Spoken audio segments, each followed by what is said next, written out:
Bienvenidos. Audiolibros Cósmicos presenta Las enseñanzas de Don Juan, una forma yaqui de conocimiento. Por Carlos Castañeda. Narrado por Ryan. Capítulo 4. Segunda parte. Tras un rato recobré en cierta medida la estabilidad y me levanté. En el crepúsculo oscuro, la escena era muy clara. Di unos pasos. Me llegó distintamente el sonido de muchas voces humanas. Parecían estar hablando alto. Seguí el sonido, caminé menos de 50 metros y me detuve de pronto. Había llegado al final del camino. El sitio donde me hallaba era un corral formado por grandes peñascos. Podía yo distinguir otra fila, y otra, hasta que se fundían con la montaña empinada. De entre ellos surgía la música más exquisita. Era un fluir sonoro ágil, constante, extraño. Al pie de un peñasco vi a un hombre sentado en el suelo, con el rostro vuelto casi de perfil. Me acerqué hasta hallarme quizá a 3 metros de él, entonces volvió la cabeza y me miró. Me detuve, sus ojos eran el agua que yo acababa de ver. Tenían el mismo volumen enorme, el cintilar de oro y negro. La cabeza del hombre era puntiaguda como una fresa, su piel era verde, salpicada de innumerables verrugas. A excepción de la forma en punta, su cabeza era exactamente como la superficie de la planta del peyote. Me quedé inmóvil, mirándolo, no podía apartar los ojos de él.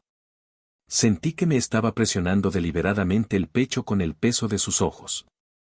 Me ahogaba. Perdí el equilibrio y me desplomé. Sus ojos se desviaron. Oí que me hablaba. Al principio su voz fue como el manso crujir de una brisa ligera. Luego la percibí como música, como una melodía cantada, y supe que estaba diciendo: ¿Qué quieres? Me arrodillé frente a él y hablé de mi vida. Luego lloré. Me miró de nuevo. Sentí que sus ojos tiraban de mí y pensé que ese sería el momento de mi muerte. Me hizo seña de acercarme. Vacilé un segundo antes de dar un paso. Mientras me acercaba, él apartó de mí los ojos y me enseñó el dorso de su mano. La melodía dijo: mira. En medio de la mano había un agujero redondo. Mira, dijo otra vez la melodía. Me asomé al agujero y me vi a mí mismo. Estaba muy viejo y débil y corría encorvado, chispas brillantes volaban en todo mi derredor. Luego 3 de las chispas me golpearon, 2 en la cabeza y una en el hombro izquierdo. Mi figura, en el agujero, se irguió por un momento hasta hallarse totalmente vertical, y luego desapareció junto con el hoyo. Mezcalito volvió de nuevo los ojos a mí. Estaban tan cerca que yo los oía retumbar suavemente con ese sonido peculiar tantas veces oído esa noche. Fueron apaciguándose hasta ser como un estanque quieto, ondulado por destellos de oro y negro. Apartó los ojos una vez más y, saltando como grillo, se alejó cosa de 50 metros. Saltó otra y otra vez, y desapareció en la lejanía. Lo siguiente que recuerdo es haber echado a andar. Muy racionalmente, traté de reconocer puntos de referencia, tales como montañas en la distancia, para orientarme. Durante toda la experiencia me habían obsesionado los puntos cardinales, y creía yo que el norte debía estar a mi izquierda. Caminé en esa dirección bastante rato antes de advertir que ya era de día y que ya no estaba usando mi visión nocturna. Recordé que tenía reloj y vi la hora. Eran las 8. A eso de las 10 llegué a la saliente donde había estado la noche anterior. Don Juan yacía dormido en el suelo. ¿Dónde has estado?, dijo. Me senté a tomar aire. Tras un largo silencio, don Juan preguntó: ¿Lo viste? Empecé a narrar la sucesión de mis experiencias desde el principio, pero me interrumpió diciendo que todo cuanto importaba era si lo había yo visto o no. Me preguntó si Mezcalito había estado cerca de mí. Le dije que casi lo había tocado. Esa parte de mi relato le interesó. Escuchó atentamente cada detalle, sin comentar, interrumpiendo solo para inquirir sobre la forma del ente que yo había visto, su talante, y otros detalles acerca de él. Era como mediodía cuando don Juan pareció haber oído suficiente. Se levantó y amarró a mi pecho un saco de lona, Me ordenó caminar tras él y dijo que él iba a cortar a Mescalito y que yo debía recibirlo en mis manos y meterlo con delicadeza en el saco. Bebimos un poco de agua y empezamos a caminar. Cuando llegamos al borde del valle, don Juan pareció titubear un momento sobre la dirección a seguir. Una vez que hubo elegido anduvimos en línea recta. Cada vez que llegábamos a una planta de peyote, se acuclillaba frente a ella y muy gentilmente cortaba la parte superior con su cuchillo corto y cerrado. Hacía una incisión al nivel del suelo y rociaba la herida, como él la llamaba, con polvo puro de azufre que llevaba en una bolsa de cuero. Sostenía el botón fresco en la mano izquierda y esparcía el polvo con la derecha. Luego se ponía en pie para entregarme el botón, que yo recibía con ambas manos, como él había prescrito, y colocaba dentro del saco. Mantente derecho y no dejes que la bolsa toque la tierra ni las matas ni ninguna otra cosa, me decía repetidamente, como si pensara que yo lo olvidaría. Recogimos 65 botones. Cuando el saco estuvo completamente lleno, lo puso sobre mi espalda y amarró otro a mi pecho. Al terminar de cruzar la meseta teníamos 2 sacos llenos, que contenían 110 botones de peyote.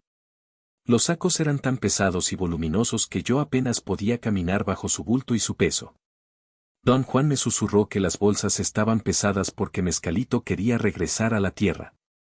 Dijo que la tristeza de dejar su morada era lo que hacía pesado a Mescalito, mi verdadera tarea era no dejar que los sacos tocaran el suelo, porque si lo hacía, Mescalito jamás me permitiría tomarlo de nuevo. En un momento particular la presión de las correas sobre mis hombros se hizo insoportable. Algo estaba ejerciendo una fuerza tremenda, tirando hacia abajo. Sentí mucha aprensión. Noté que había empezado a caminar más rápidamente, casi a correr, iba por así decirlo trotando detrás de don Juan. De pronto disminuyó el peso sobre mi pecho y mi espalda. La carga se hizo esponjosa y ligera. Corrí libremente para alcanzar a don Juan, que iba delante de mí. Le dije que ya no sentía el peso. Me explicó que ya habíamos dejado la morada de Mescalito. Martes, 3 de julio, 1962. Creo que Mescalito casi te ha aceptado, dijo don Juan. ¿Por qué dice usted que casi me ha aceptado, don Juan? No te mató, ni siquiera te hizo daño. Te dio un buen susto, pero no uno malo de verdad.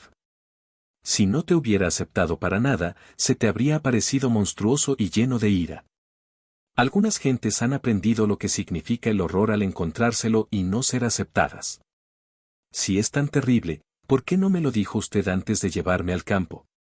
No tienes valor suficiente para buscarlo a propósito. Pensé que era mejor que no supieses. Pero pude haber muerto, don Juan. Sí, pudiste. Pero yo estaba seguro de que te iba a ir bien. Una vez jugó contigo. No te hizo daño. Pensé que también esta vez tendría compasión de ti. Le pregunté si realmente pensaba que Mescalito me había tenido compasión. La experiencia había sido aterradora, yo sentía casi haber muerto de susto. Dijo que Mescalito fue de lo más bondadoso conmigo, me enseñó una escena que era una respuesta a una pregunta. Don Juan dijo que Mescalito me había dado una lección. Le pregunté cuál era la lección y qué significaba. Dijo que sería imposible responder a esa pregunta porque yo había tenido demasiado miedo para saber exactamente qué le preguntaba a Mescalito. Don Juan sondeó mi memoria con respecto a lo que había dicho a Mescalito antes de que él me enseñara la escena en su mano. Pero yo no podía acordarme. Todo cuanto recordaba era haber caído de rodillas a confesarle mis pecados. Don Juan no pareció tener interés en hablar más de eso. Le pregunté. ¿Puede enseñarme la letra de las canciones que usted cantaba? No, no puedo. Esas palabras son mías, las palabras que el protector mismo me enseñó. Las canciones son mis canciones. No puedo decirte cuáles son. ¿Por qué no puede decirme, don Juan? Porque esas canciones son un lazo entre el protector y yo. Estoy seguro de que algún día él te enseñará tus propias canciones. Espera hasta entonces, y nunca jamás copies ni preguntes las canciones que pertenecen a otra gente. ¿Cuál era el nombre que usted pronunció? ¿Puede decirme eso, don Juan? No. Su nombre nunca puede pronunciarse más que para llamarlo. ¿Y si yo quiero llamarlo? Si algún día te acepta, te dirá su nombre. Ese nombre será para que tú solo lo uses, ya sea para llamarlo en voz alta o para decírtelo en silencio a ti mismo. A lo mejor te dirá que su nombre es José. ¿Quién sabe? ¿Por qué es malo usar su nombre para hablar de él? Ya viste sus ojos, ¿no? Con el protector no se juega. Por eso no puedo explicarme el hecho de que escogiera jugar contigo. ¿Cómo puede ser él un protector si también hace mal a la gente? La respuesta es muy sencilla. Mezcalito es un protector porque está a la disposición de cualquiera que lo busque. Pero, ¿no es cierto que todo en el mundo está a la disposición de cualquiera que lo busque? No, eso no es cierto. Los poderes aliados solo están a disposición de los brujos, pero cualquiera puede disponer de Mezcalito. Pero entonces, ¿por qué daña a cierta gente? No a todos les gusta Mezcalito, pero todos lo buscan con la idea de sacar provecho sin trabajar. Naturalmente, su encuentro con él siempre es horrendo. ¿Qué ocurre cuando acepta por entero a alguien? Se le aparece como un hombre, o como una luz. Cuando alguien ha ganado esta clase de aceptación, Mezcalito es constante. Ya no vuelve a cambiar después. A lo mejor cuando te lo encuentres de nuevo será una luz, y algún día hasta puede llevarte a volar y revelarte todos sus secretos. ¿Qué tengo que hacer para llegar a ese punto, don Juan? Tienes que ser un hombre fuerte, y tu vida tiene que ser verdadera. ¿Qué es una vida verdadera?